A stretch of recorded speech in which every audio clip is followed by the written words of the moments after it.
Hey, before we start I would like to say a big thank you to our patrons. Special honor to Eric for this great support. Thank you to Samin Sineda, David Heinzel, Melina Brunner, Robert Hartl, Erich Gangl, Reinhard Bauer, Theresa and Maximilian Heinle. Without your help we can't make our game Cortex and this YouTube tutorial. My name is Simon Gangl and this is part 4 of the Warhammer tutorial series. The last time we started with our hand-painted texture by taking our UV map to Photoshop and place basic color and some details. However, covering seams and adding scratches, split off elements and wears is pretty hard to draw in Photoshop. Did you know that Blender has a texture painting tool? Blender texture painting tool. Basics. Go to Blender, assign a proper material and connect it with your saved texture. I prefer to draw in Blender with no viewport shading. You can switch to texture only here. If you want to start painting in Blender, select your 3D objects, go to Edit mode and select Texture Paint. In your tool panel appears the brush tool now, with many settings. The S and F button is very important for texture painting. S is the color picker and F is for the brush size. If you want to pick a color from your UV editor space as well, you need to activate the paint mode. When you press S in UV editor and pick a prepared color, you can see that this color appears in my brush tool panel. Whenever I pick a color, a new color slot will be created. If you found your wanted color, bring the brush strength to 1 and visit the curve function next. Care about the curve style, because this curve influences the way of your brush stroke.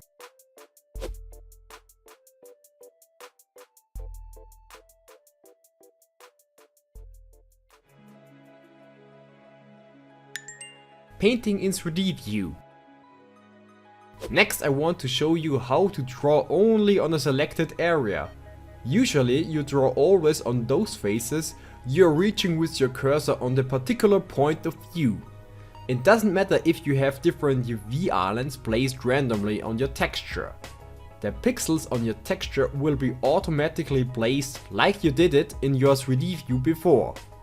It is very easy to cover seams with this tool. I really love it. Sometimes I want to draw only on some particular faces and don't want to influence other faces at all. Press Tabulator to go back to edit mode and select your faces which should be isolated. Press Tabulator again so that you are back to texture paint mode. Now press this button. It is called Face Selection Masking for painting. You see now that your view changed a little bit. The not selected faces got a white hue. If you try to paint now on your mesh, the brush stroke is only applied on your selected faces. The handle. Now we can start to paint some details on our mesh. Very often I highlight the borders to the next material with a dark color of my base color. With a lighter color of the base color, I draw some irregular lines on raised parts or corners.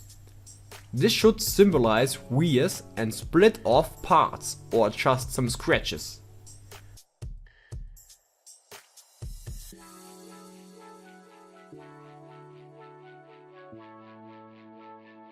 The handle texture should get as well some extra detail. The laying of the straps should be a little bit more irregular. With the texture tool, you don't have to care about UV seams anymore.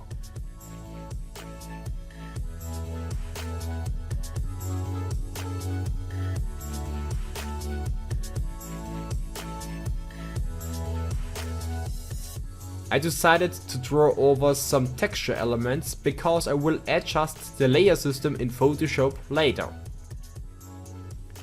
The metal parts above the handle is nothing new.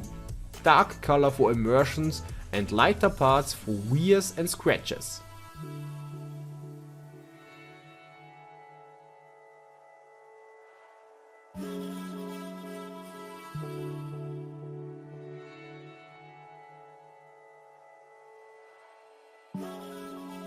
You can surely add some ornaments as well to make the weapon unique. But you don't have to work with only 3 colors: dark, middle and light. For sure, you can add more colors to highlight something or to bring some 3-dimensional effects to a flat area by setting light and shadows with color.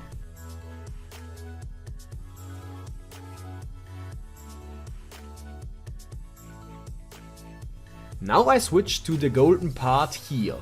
Again, I set some shadows or immersions and use lighter color for the corners and split off elements.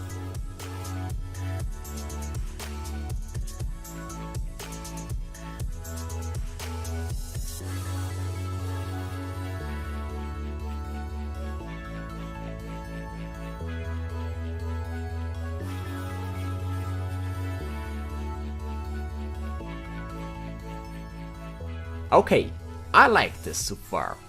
Go now to side element here. I want to add a yellow texture area on this object.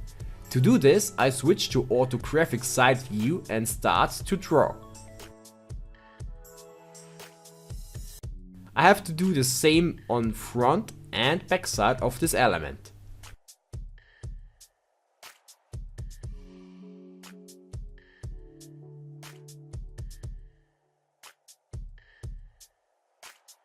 If you don't want to draw on the spikes, just mask them.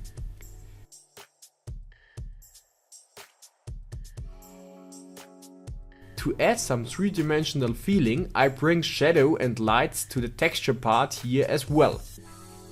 You remember that the UV island of the other side elements share the same texture space? This is the reason why you draw currently on both objects at the same time. Cool, isn't it? Okay, head now to the holdfast system of the crystal. But there's nothing special to tell you about this process.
Polishing the handle. Before I continue with the crystal details, I save my image and import the new texture to my Photoshop file. I want that only those texture areas are shown which are edited. Delete the color of the crystal on this layer or create a mask for that. I can bring the layer with the golden handle details in front of the new layer, so I recover the texture information which were overpainted before. As well, I add some more details and adjust the color for the crystal.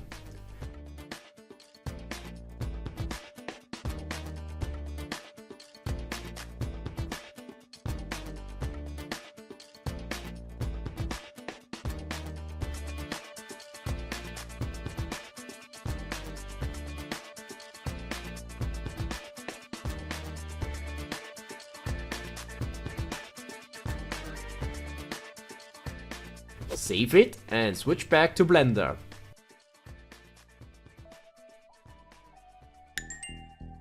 The crystal. I start to isolate the crystal so that I can focus on its shape. The crystal has a pretty dark base color. It was as well my first time drawing such a dark crystal combined with those fire elements. My plan was to give the corner an even darker color and give the inner color of the face a stronger color.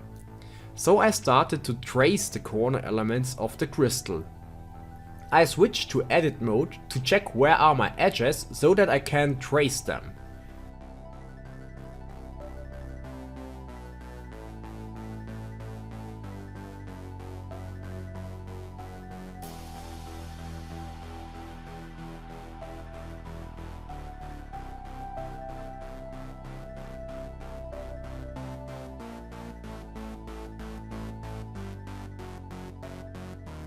The right attack surface is marked with a red color for now. I will care about this part later.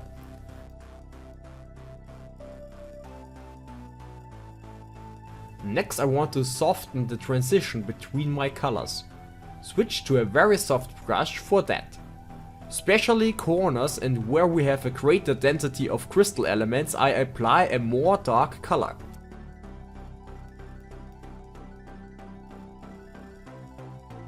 The spikes and the attack surface of the left side should get as well some red glowing elements. Just try to work pretty rough right now. We go into detail later. It is only important to get a basic shading for crystal yet.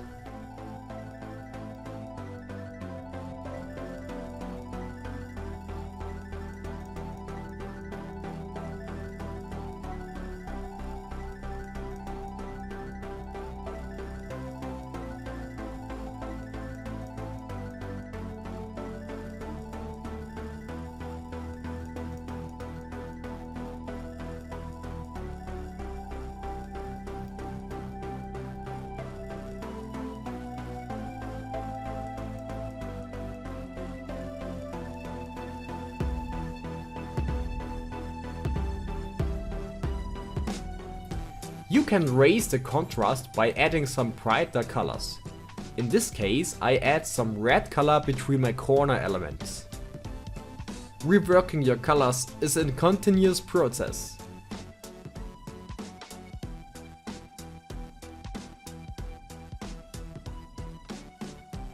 Now I want to care about the spikes in detail. Select the UV island and hide the rest. You can as well mask your selection, it depends on you.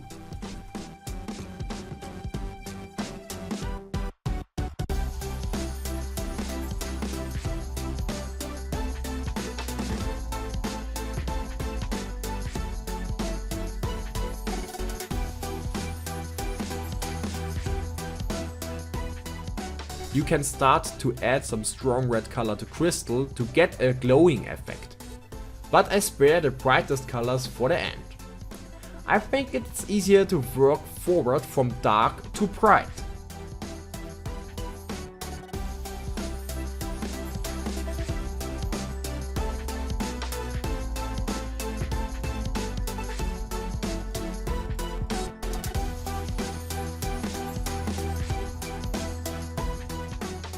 We have to do now every single spike in a row. For sure, it is much work, but you get a unique result and this is very important for a weapon.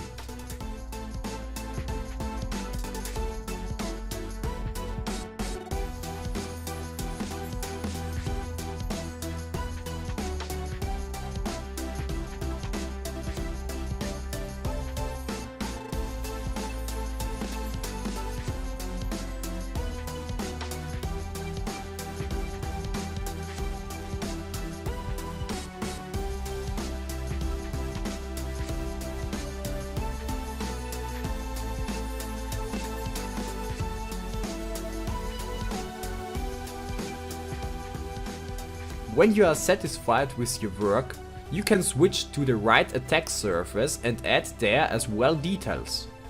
On this side I want to simulate lava cracks or fissures. I do this with a solid red color and add brighter colors later again.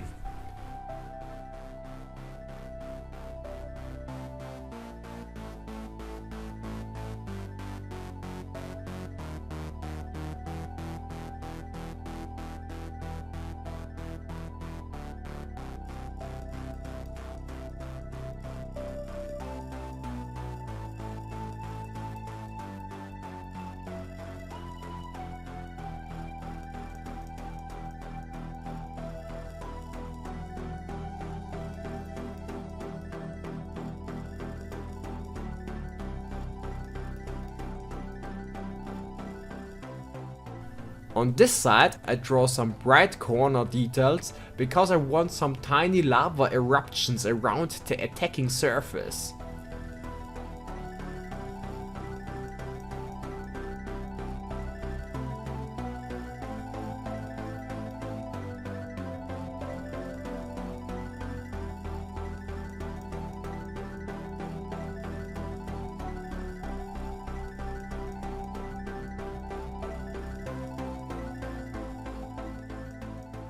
To get a nice inner glow, I raise the contrast with a red color because it is a little bit too dark here.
Draw till you like your crystal result and save your image.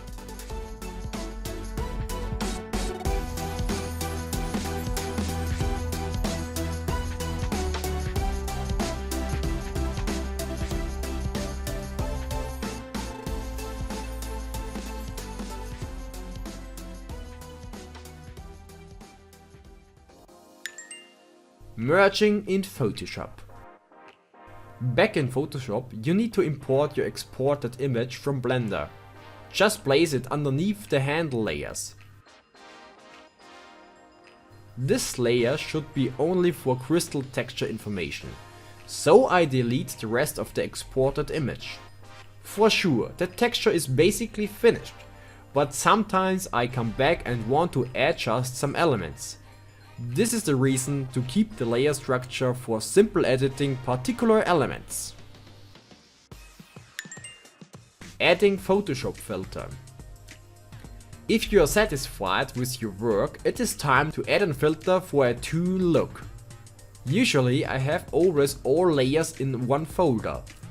I duplicate it because this process will influence my selected layers. So I need to separate the working layers from the filter layers. Select your copied folder and merge it with Ctrl E. Go now to Layers, Stylized, find Edges and get this result. The filter generates edges on color differences of your image. If there was a single color area before, it will be turned to white. Only color gradients will be marked with this filter. But we are not finished yet. Go to layer settings and hit multiply. If you multiply white to a color, you will get no effect on this color. But if you multiply any kind of color definition to a other color, you will darken it. And this is exactly what we wanna, to create some kind of tune feeling with our texture. 100% multiply is in my opinion too much. So I changed the opacity to 50% for all Cortex textures.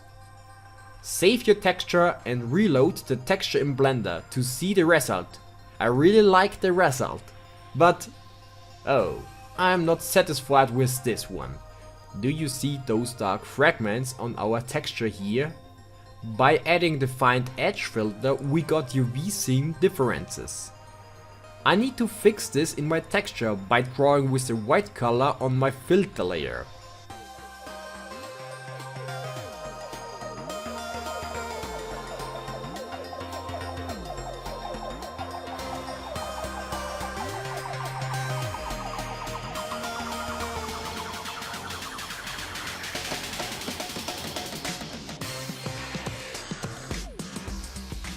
It is hard to figure out where are all those elements, which are disturbing my texture. So I switch back the layer style to normal and edit the layer isolated.